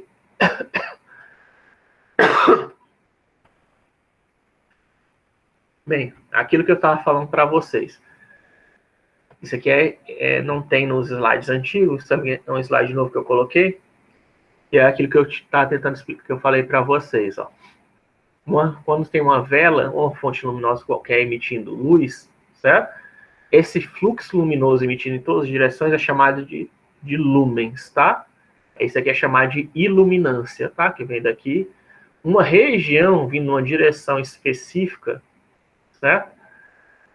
Medida essa energia luminosa vindo numa direção específica dessa esfera, né, que vai em todas as direções, esse cone aqui de iluminação, é medida em candelas, e a luz que é percebida, que bate numa superfície, é percebida pelo nosso olho, isso aqui é chamado de luminância, que eu estava falando para vocês, né? Iluminância, que eu falei que é o brilho, né? Ó. O brilho pode ser tanto a iluminação, a luz percebida quando a gente olha diretamente para uma fonte luminosa, que é a iluminância, ou então quando a gente olha para a luz refletida em alguma parte, que é a luminância, né? Aqui é iluminância, aqui é luminância, e o brilho é a nossa percepção dessa energia luminosa, que vem de forma refletida ou vem de forma direta para o nosso olho, né? E a claridade é essa mesma coisa, só que quando está comparada com a luz branca, tá? Que aí é aquela diagonal principal do cubo RGB. Só para vocês saberem, porque existem aparelhos, né, que medem isso. Medem lux, né? Medem candela, quer dizer que você está pegando a quantidade de luz emitida, ou então a quantidade de luz refletida, né? Isso também é interessante. Fora isso, existe, além daqueles sistemas de cores que eu já mostrei para vocês, outro sistema que é interessante saber é esse sistema de cores falsas, tá? Tem muitos programas de 3D, isso aí no caso 3D, tá? 2D eu não vi isso ainda não, mas em 3D, isso aí tem, na hora de você escolher o modelo de cores que você quer usar, se é RGB, se é o que for, ele ainda te dá essa opção de colocar cores falsas. O que é cores falsas? Quer dizer que dependendo da intensidade luminosa de iluminação, você vai ter uma cor, tá? Mas isso é fictício, certo? Por isso é chamado de cores falsas. Você faz uma iluminação, dependendo da intensidade luminosa que você está percebendo numa cena, você vai ter uma cor diferente, tá? E aí isso aí serve para saber se você tem uma imagem que está muito clara, muito brilho, certo? Se a imagem está muito clara, você colocou cores demais, vai ficar uma imagem toda branca, né? Mas não precisa nem ser branco. Se você ver vermelho desse jeito aqui, ó, no caso aqui, já tá vermelho, já é meio ruim, né? Mas nesse caso aqui nem tanto, né? Porque tá na chama, né? Mas se eu estivesse ajustando uma imagem, se fosse uma imagem 3D que eu estou ajustando, eu reduziria, tá? Eu deveria reduzir a intensidade das cores para baixo, tá? Para ficar mais próximo do cinza, certo? Do cinza e do verde que você quer, tá? Para ficar uma cor não muito agressiva ao olho humano. E para ser capaz de imprimir no papel, certo? Colocar uma cor mediana, né? Uma intensidade mediana, né? E aí, para perceber essas diferentes intensidades, seja numa imagem digital ou que vai ser impressa no papel, é que existe esse esquema de cores falsas, tá? Eu acho, é uma curiosidade, mas é um sistema de cor que cada software 3D pode usar o seu sistema de cor falsa, tá? Mas é bom vocês saberem que existe, porque isso permite você calibrar a sua fotografia 3D, tá? E para você ver que não tá... Se você quer fazer uma foto realista, né? Eu modelei meu quarto, fiz a minha cama, fiz o ventilador, fiz aqui, não sei o que, coloquei no software 3D, renderizei, mas tem alguma coisa errada. A iluminação não está certa. Não está certa, eu não consigo acertar. O que você precisa fazer? Procure no software 3D esse negócio de cores falsas. Que aí você vai ver que muito provavelmente, ou você está usando pouca luz no seu ambiente, quer dizer que está muito escuro. Você está aqui perto do preto, do azul, né? Ou então está claro demais. Você está colocando assim uma intensidade luminosa que não existe no mundo real. Tá assim, o seu quarto está muito brilhante, né? Parece que tem um sol dentro do seu quarto, né? De tão claro que ele está, entendeu? Você tem que achar o meio termo. Dependendo da iluminação do dia, né? Você tirou uma foto do seu quarto, está querendo reproduzir aquela foto. Dependendo da iluminação do dia, você tem que ver qual é a máxima intensidade luminosa daquele dia, de forma que você ajuste as cores para ficarem correspondentes, né? Aquela mesma iluminação do horário do dia que você bateu a foto, né? E o melhor jeito melhor de você fazer isso, de você ajustar a iluminação de um ambiente 3D para ficar realista, é através desse esquema de cores falsas, tá? É lógico que você também pode fazer aquela história do balanceamento de cores, né? Deixa eu ver como é que é um vermelho do meu quarto, como é que é um vermelho que está na... Deixa eu tirar uma foto do vermelho, que eu sei qual é a intensidade do vermelho no meu quarto, como é que sai no ambiente 3D, né? Você conseguir fazer isso, até que dá. Se bem que até você pode tentar fazer a calibração, né? Olhando aqui no seu monitor, diretamente com o lençol do seu lado, talvez, né? É outro esquema, né? Também é outro jeito de fazer, né? De calibração de cores. Mas esse das cores falsas é um que eu também vejo o pessoal usar bastante, tá? Outro jeito de fazer calibração de cores. Mas é um jeito mais conhecido, mais usado, talvez para artistas 3D, né? Pessoal de computação gráfica, para poder fazer esse ajuste da claridade no ambiente, né? Em cenas 3D, né? Em fotografia, como eu disse, o pessoal usa aqueles equipamentos, né? Em cenas 3D, porque em cenas 3D a gente tem controle, né? Da intensidade da luz, de quantas luzes a gente vai usar no ambiente, né? Onde é que a gente vai colocar a câmera, a gente tem um controle maior que na figura 2D não tem, né? Na figura rasterizada que você pegou de uma câmera ou que você desenhou no papel, né? Certo? E essa colorização que ocorre num ambiente, num objeto 3D, né? Você vê que ela é variada, né? Como ela é variada, cada superfície, quem for saindo vai colocando o nome nos comentários, tá? Conforme você vai saindo, né? Aqui tem as faces, esse aqui é o Squeeze Fit que eu falei para vocês, está usando faces quadrilaterais para fazer essa esfera, né? E cada esfera dessa tem uma normal. A normal é um vetor perpendicular a essa face quadrilateral, certo? E a partir do ângulo entre esse vetor e o raio de luz incidente, né? A luz está em algum lugar do ambiente, aí no caso está em cima do Squeeze Fit, né? Que dá para ver que essa região aqui tem mais luz, né? Ó, certo? Essa região tem mais luz e essa região aqui tem mais escura, né? Porque a luz provavelmente está vindo aqui de cima, né? E é o que acontece. Pegando o ângulo entre a normal e o raio incidente, que é de onde é que está vindo a luz, né? O ângulo entre esses dois vetores, eu estou até colocando meio esquisito, deixa eu apagar que não dá para entender nada.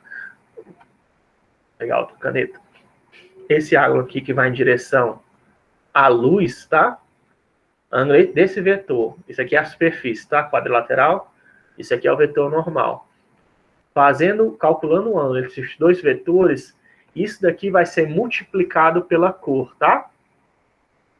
Isso aqui é justamente o produto escalar, ó, tá? O produto escalar entre esses vetores aqui normalizados, que vai dar o cosseno, né? Certo? O cosseno, esse ângulo aqui, é o cosseno do ângulo. O cosseno desse ângulo é igual ao produto escalar normalizado dos dois vetores, certo? Isso é usado como um fator que vai de... teoricamente, o cosseno vai de -1 a 1, né? Mas a gente só considera essa regra até 90 graus, né? Então, vai de 0 a 1, tá? E é quando está acima disso, né? Não faz sentido, né? Porque senão você começaria a colorir de novo a imagem. Então, a gente considera que quando dá um número 0, ou o cosseno dá 0 ou negativo, tudo bem, pode sair. Quando dá um cosseno dá um valor de 0 ou menor que 0, a gente atribui 0, tá? Quer dizer que vai ficar preto o cenário. Mas quando dá um valor de 0 e 1, certo? Aquele valor entre 0 e 1 do cosseno do ângulo entre esses dois vetores vai ser multiplicado pela cor incidente, tá? Esse I aqui é a cor incidente, que pode ser verde aqui no caso, certo? Então, se a gente pensar, ó, se tem dois vetores alinhados, certo? O produto escalar de dois vetores alinhados normalizados vai dar o quê? Vai dar 0 graus, tá? Eles estão perfeitamente alinhados. 0 graus, cosseno de 0 graus é o quê? É 1. Quer dizer que quando tem um vetor, se tem uma face, né, que a luz está acertando diretamente nela, né? O raio de luz, a luz onde ela está, seja onde ela esteja no espaço 3D, está acertando de frente, né? A nossa face 3D, que pode ser um triângulo, um quadrilátero, seja lá o que for, vai dar o quê? Vai dar dois vetores alinhadinhos, né? Coincidentes, vetor o cosseno desse, o ângulo entre os dois vetores que vão estar paralelos, né, e coincidentes, é 0, vai dar a intensidade de 1, vai dar a cor máxima, né, que eu coloquei para esse material do Squeegee Fit. Vamos dizer que seja 0,255, 0, que é o verde máximo, né, o super saturado, certo? E conforme você vai se afastando dessa face que está sendo acertada diretamente pela luz, o que vai acontecer? Esse ângulo vai começar a aumentar, né? E conforme vai aumentar esse ângulo, vai acontecer, vai diminuir o cosseno, né? Vai dar cosseno de 0,99, 0,8, 0,7, 0,6, 0,5, 0,2, até quando chega em 90 graus, vai dar 0, né? Certo? Aí em 0, você já pinta de preto, né?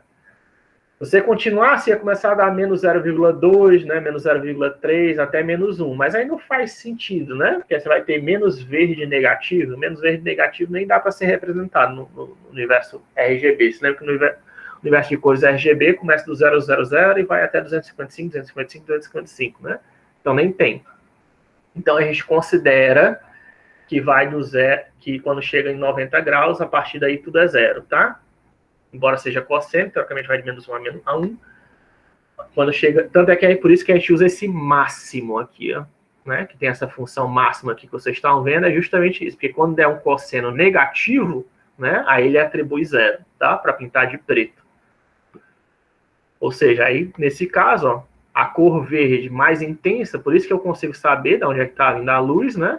Porque o verde mais intenso que eu pintei esse Squeegee Fit está mais ou menos por aqui, né? Ó, que é onde está acertando, quer dizer que a luz está sendo acertada nessa direção e o vetor normal está provavelmente coincidente com a luz, né, nessa direção. E aí, conforme vai se afastando da direção da luz, ó, você vê que vai tendo um gradiente de cores, né? Ó, vai começar a escurecer o preto, o verde, né? Até uma hora que vai ficar preto. Professor, mas só que aí passou, talvez esteja, um desses vetores aí esteja passando de 90 graus e ainda está pintando, né? Por quê? Porque eu não estou usando só iluminação lambertiana em cima desse objeto, tá? Se fosse só iluminação lambertiana, passou de 90 graus, seria tudo preto aqui, tá? Se não está preto, é porque eu estou usando, tem outras iluminações que a gente usa. Isso aqui é a forma de iluminação mais simples que tem, só para causar dar um degradê na imagem. Na verdade, o que eu digo para vocês fazerem, inclusive, em vez de fazer o intervalo de menos 1 a 1, você colocar que o cosseno varia, você fazer o cosseno, em vez de usar esse máximo do jeito que está aí, eu estou usando, isso aqui é a forma tradicional, tá? Que o pessoal faz. Isso aqui é a forma tradicional. Mas se você quiser fazer um negócio um pouquinho mais realista, você pode tentar ajustar o cosseno para colocar o intervalo de menos 1 a 1 para variar de 0 a 1, tá? Você vai ver que dá certo, por incrível que pareça. Colocar que o preto seja só quando está um vetor diretamente oposto à luz, para ser preto, em vez de 90 graus, que aí você vai ter um degradê maior de cores. Por que isso? Porque existe aquela tal... Eu não falei para vocês, né? Existe uma tal de iluminação de ring, tá? Iluminação de contorno, ring lighting. Ring light é a iluminação de contorno, quer dizer que quando você chega em 90 graus, ring light, porque do jeito aí, por essa forma também é só uma aproximação do que acontece no mundo físico, é uma aproximação, certo? Não é fisicamente realista não, tá? É uma aproximação, uma forma que é usar luz nos sistemas 3D, tá? Mas, veja, que assume que 90 graus já é 0. Só que existe esse negócio aqui, ó. Existe ring lighting, ó. Ring light é uma técnica de fotografia que você coloca uma luz atrás do objeto que você está querendo fotografar, e você ainda consegue obter o contorno dele, ó.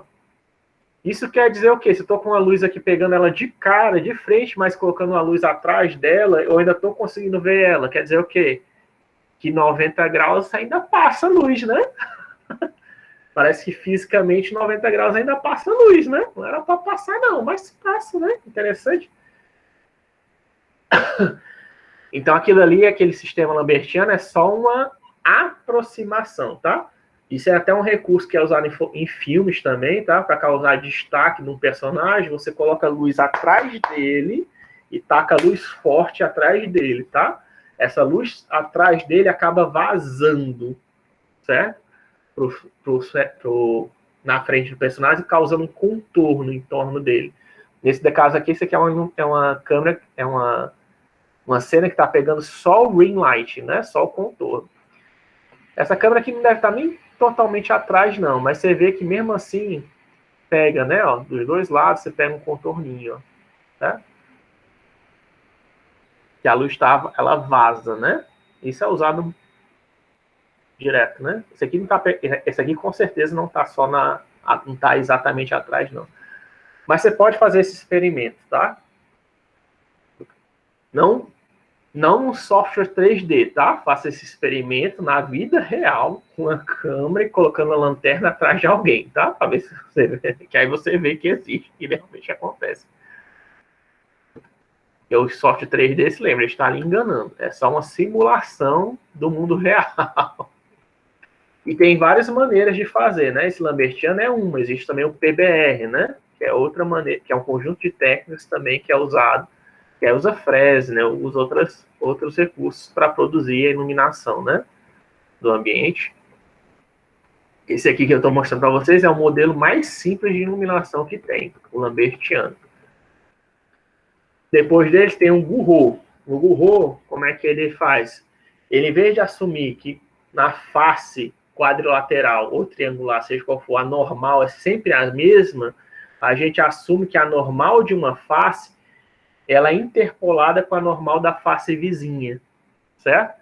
Então quer dizer o quê? De vez de ficar desse jeito aqui, que a gente percebe que tem aqui são as faces quadrilaterais, a gente faz a interpolação entre as normais. Olha a interpolação de novo, né?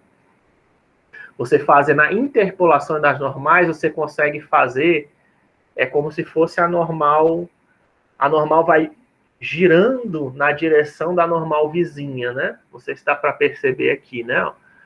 Isso daqui, essa normal aqui, é a união, é a soma, né? A normal resultante de todas as faces que esse vértice está conectado. Tem 4 faces aqui em volta, essa aqui é a normal resultante das 4 faces. O mesmo vale para esse vértice, para o vértice desse canto e desse canto. E aí, fazendo a interpolação entre as normais, não somente nas arestas, mas no interior, a gente consegue fazer uma cor única, tá? Dá para fazer uma cor suave, que não dê para perceber a separação das faces, né? Você não consegue mais perceber as faces isoladamente. Isso é só uma técnica de colorização, tá? Você pode fazer isso com Lambert. Fazendo isso com Lambert já não vai ficar desse jeito aqui, tá? Já vai ficar melhor do que isso daqui. Já vai ficar desse jeito, ó. Certo? Você fazer aquele colorização Gouraud. Eu coloquei aqui, né? Opa. Colorização Gouraud. Com Lambert já vai ficar parecido com a colorização de Phong, tá? Já vai ficar assim mais uniforme. O modelo 3D não mudou, tá? Ainda tem aquelas mesmos vértices, aquelas mesmas faces. Tudo que eu estou fazendo agora é que eu adicionei, além da cor da iluminação de Lambert e da iluminação Gouraud, certo? Que aí já faz esse degradêzinho mais bonitinho, né, no rosto do Squeeze Fit aqui. A colorização de Phong, ela adiciona o brilho, certo? Esse brilho nos olhos aqui, ó, ele tá vindo da iluminação Gouraud, tá? Aliás, o brilho dos olhos em geral tá vindo da iluminação Gouraud, tá? E como é que é essa colorização Gouraud? A colorização Gouraud, que é para produzir esse brilho nos olhos, que você pode ver que não existia antes, tá?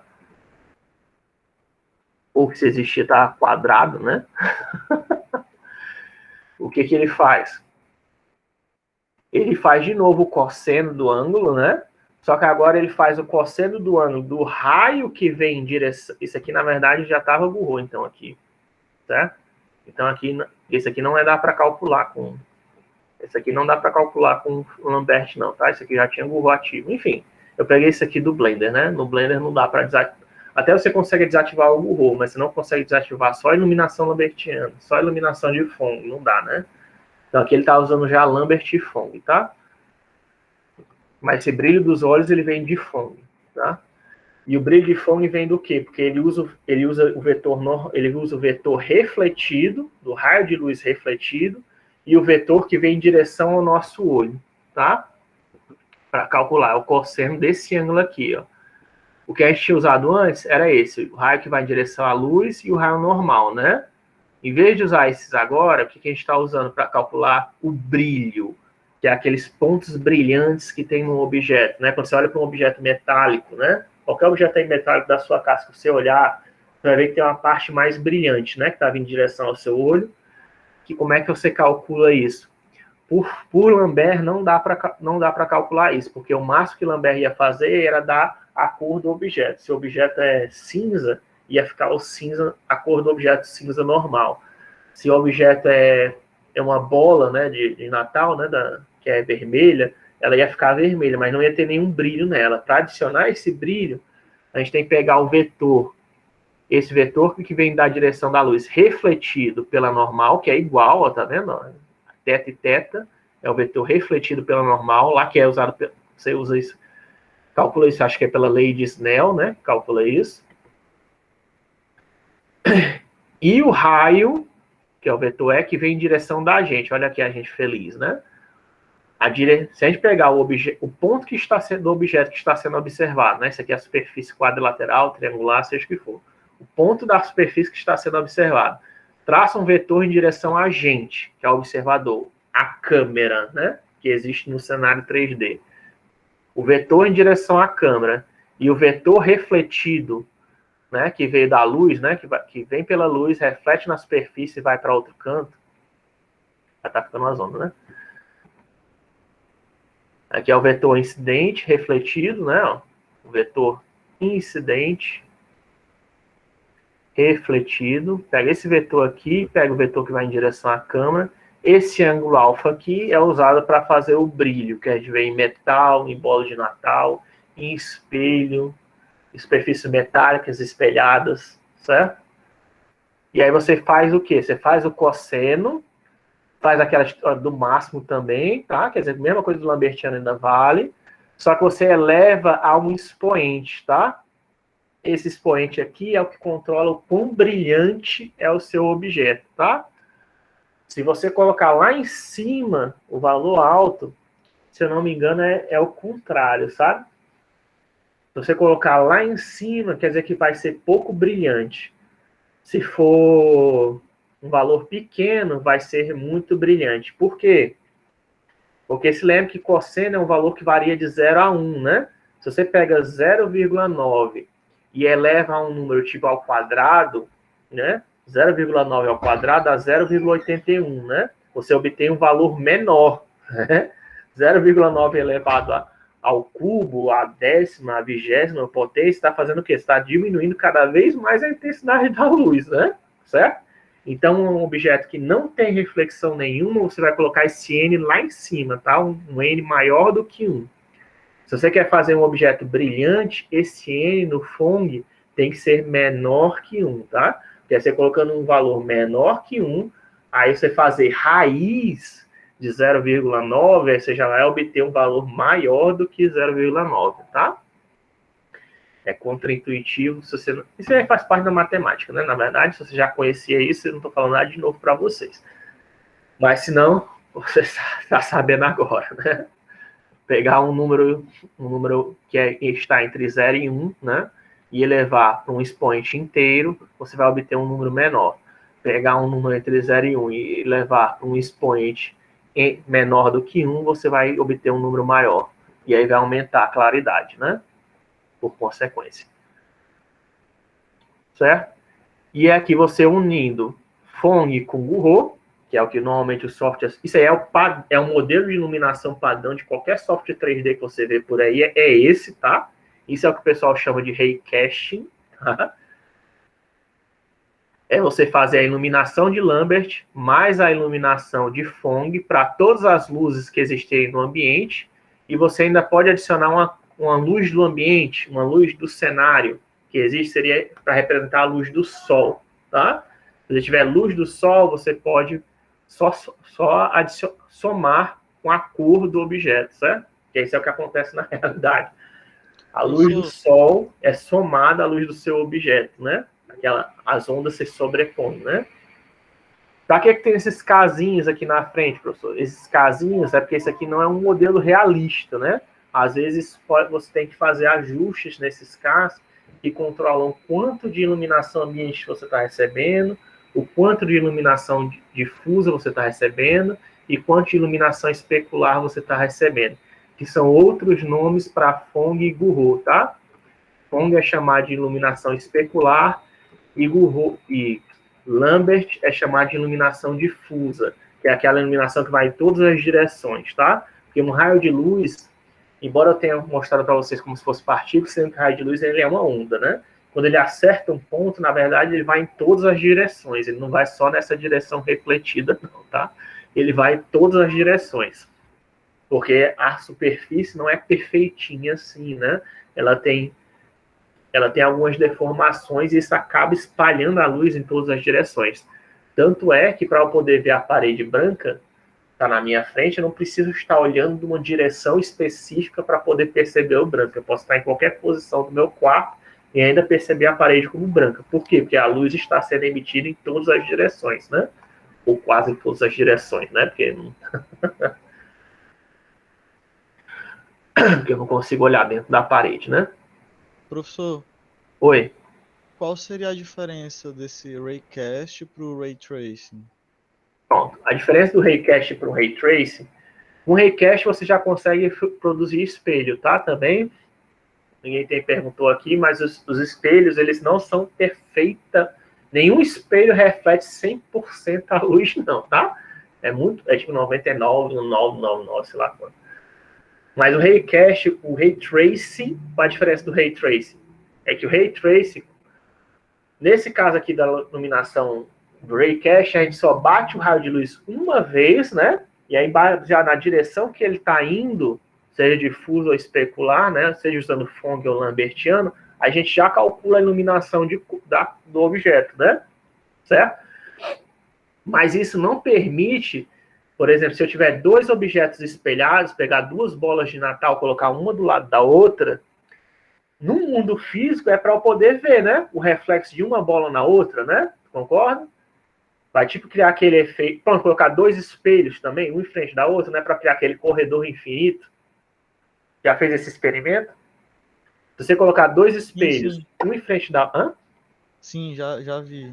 Pronto. E acho que o melhor jeito de a gente explicar Ray Tracing é isso. Se eu pegar dois espelhos e colocar um na frente do outro e usar só Raycast, sabe o que vai acontecer? A gente vai ver só um espelho refletido, né? Nesse espelho aqui a gente vai ver o espelho que está na frente dele e no outro espelho a gente vai ver esse espelho. Mas a gente só vai ver um espelho. A gente não vai ver o corredor infinito. Para a gente poder ver o corredor infinito de espelhos, a gente tem que usar Ray Tracing. E o Ray Tracing, você controla a quantidade de reflexões que você vai... Essa mesma fórmula aqui, certo? A fórmula não muda, que eu estou mostrando para vocês de iluminação, só que agora você persegue o raio no ambiente, certo? Você controla no nosso algoritmo quantas reflexões você quer que o raio faça antes de perder a energia, certo? O normal, assim... Normal, até nos softwares de 3D, como o Blender, você pode até controlar, embora você não mexa no algoritmo diretamente, você controla, inclusive, quantas reflexões... Vou mostrar isso talvez na próxima aula para vocês, onde é que está isso. Essa aula não dá mais tempo não, porque a gente já está passando o tempo. Mas dá para controlar quantas reflexões você faz. E com 3 reflexões já fica bom, tá? Mas eu recomendaria até no máximo 7. Você controla... E quando o raio bate no cenário, né, num objeto, ele é refletido, mas ele continua, né? Ele pode acertar outro objeto no cenário, refletir de novo, refletir de novo. Você lembra daquela analogia que eu fiz da bola de tênis? Se eu pego uma bola de tênis e arremesso no meu quarto, ela começa a quicar, né? Se ela for muito forte, ela vai ficar quicando um tempão, né? Antes de ela parar de quicar. Essa é a ideia do Ray Tracing, né?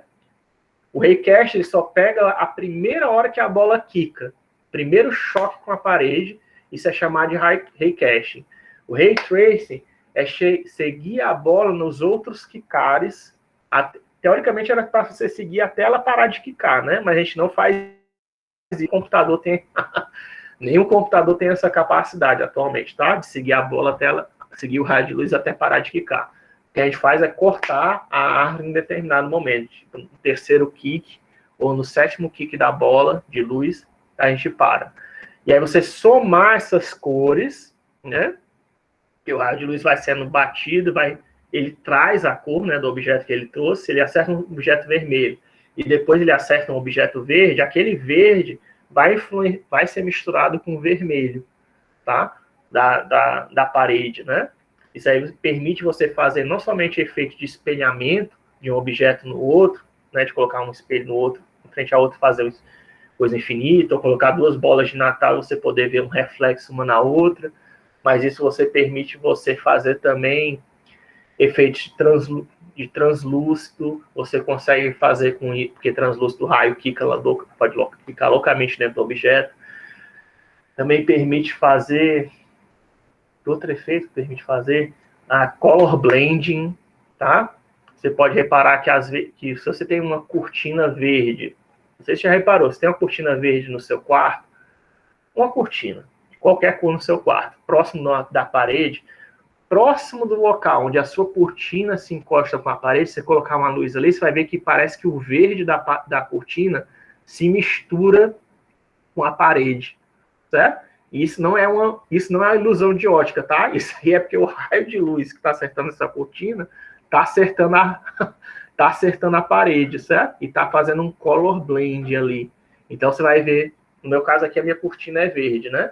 Então tem uma região da minha parede que é branca, que é meio esverdeada, tá? Ela é meio esverdeada por quê? Porque os raios de luz que estão circulando no meu quarto estão batendo na cortina e estão batendo ali na parede, né? Vai dar esse efeito de color blend, né? Mesmo que eu não consiga ver a minha cortina na parede, porque a parede não é um espelho, nem é espelhada, nem nada, nem é metálica, nem nada do tipo, não é brilhante. Mas mesmo assim, você, só por causa do raio de luz refletido, dá um esverdeadozinho, assim, bem de leve na parede, certo? Esse efeito é que você consegue simular com Ray Trace, né? Por isso, quando você ativa, você já tem jogos que tem Ray Trace, né? Você vê quando ativa o Ray Trace, aí o carro agora, os espelhos do carro funcionam, né? Não precisava de Ray Trace não, tá? Para isso, para o espelho do carro funcionar. Mas não somente o espelho do carro, mas principalmente o brilho, né? Parece que o carro fica mais brilhante.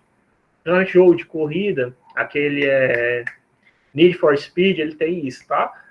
E eu recomendo que você quiser ver o efeito na prática do Ray Tracing, baixe o teste do Need for Speed no computador e jogue ele com Ray Tracing sem Ray Tracing. Você vai ver que o carro, ele até tem um brilho com Ray Cache, mas quando você ativa Ray Tracing, ele fica bem mais realista, porque ele começa a refletir o cenário em cima dele, né? Tipo assim, ele passa por ele começa a refletir mais de uma vez, às vezes, um objeto que tem no cenário, um ambiente, né, refletido nele.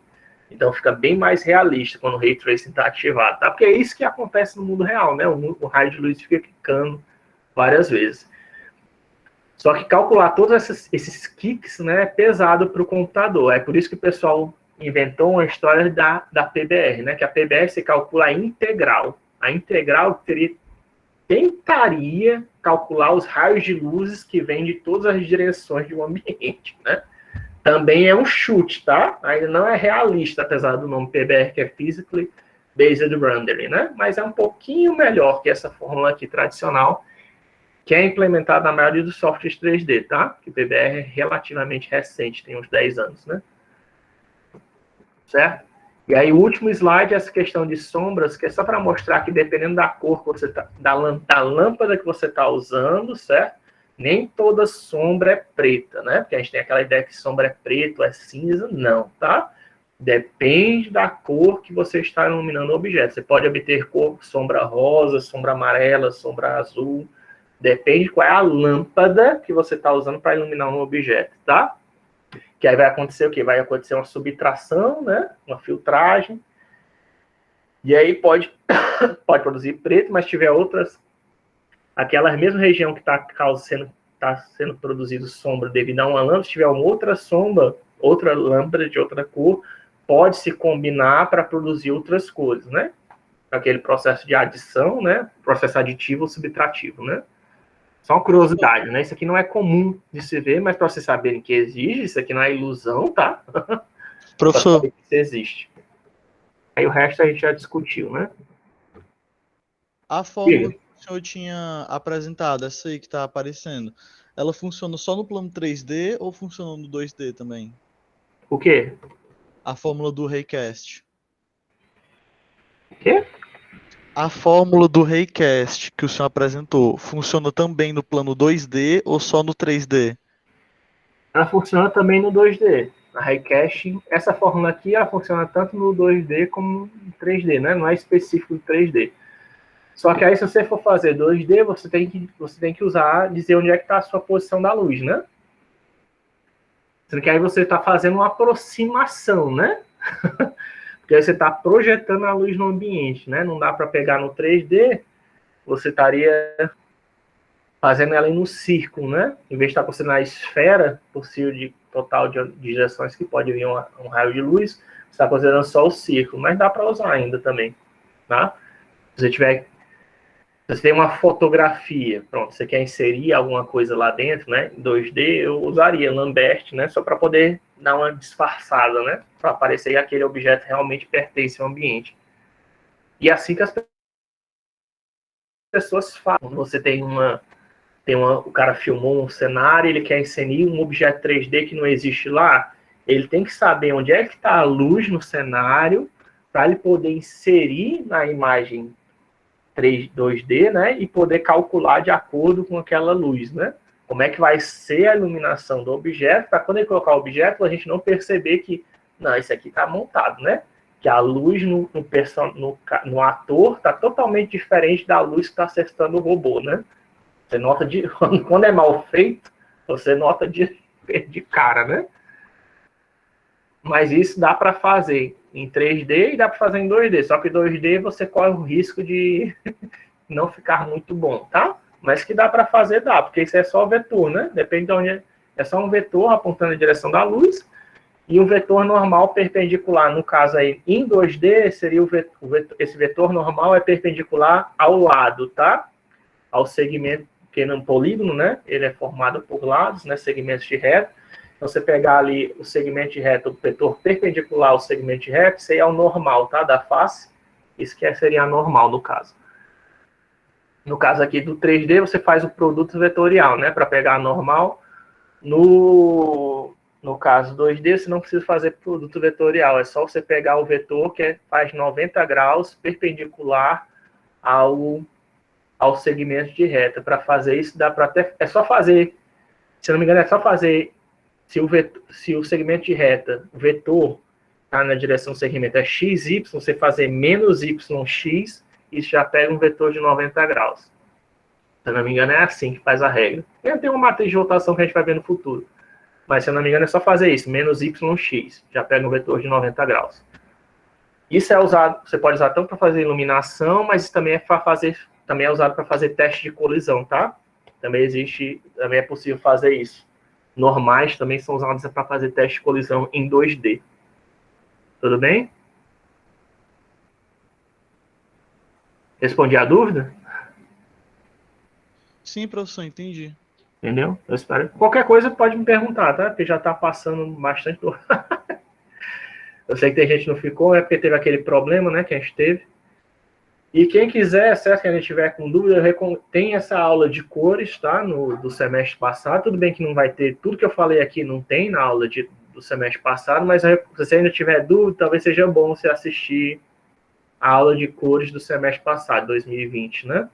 Eu também discuto esses slides, só que talvez eu falo bastante também disso daqui, eu uso outros exemplos, né? Não é exatamente a mesma aula, né? Apesar de ser o mesmo conteúdo, e aqui tem até um conteúdo a mais, mas não é exatamente a mesma aula, né? Então, talvez seja interessante assistir. Ok? Então, com isso, a gente acaba cores. Pensei que não fosse dar tempo. Mas a gente já acaba. Passou bastante da aula, mas acabou. E aí eu vou passar uma lista sobre cores para vocês e o que vai ser na lista? Por exemplo, para converter do espaço RGB para o espaço HSL, certo? Ou para calcular a iluminação de uma face que está sendo pelo um raio tal, né? Mas vai estar, eu vou dar as fórmulas, nas listas vai ter as fórmulas que vocês precisam usar, né? Vai estar tudo bem explicadinho, qualquer coisa pode tirar dúvida. Não se preocupe. Mas o que eu queria fazer, hein? Eu queria ver qual é o que a gente vai começar o conteúdo da semana que vem. Só para a gente ver. GUSG.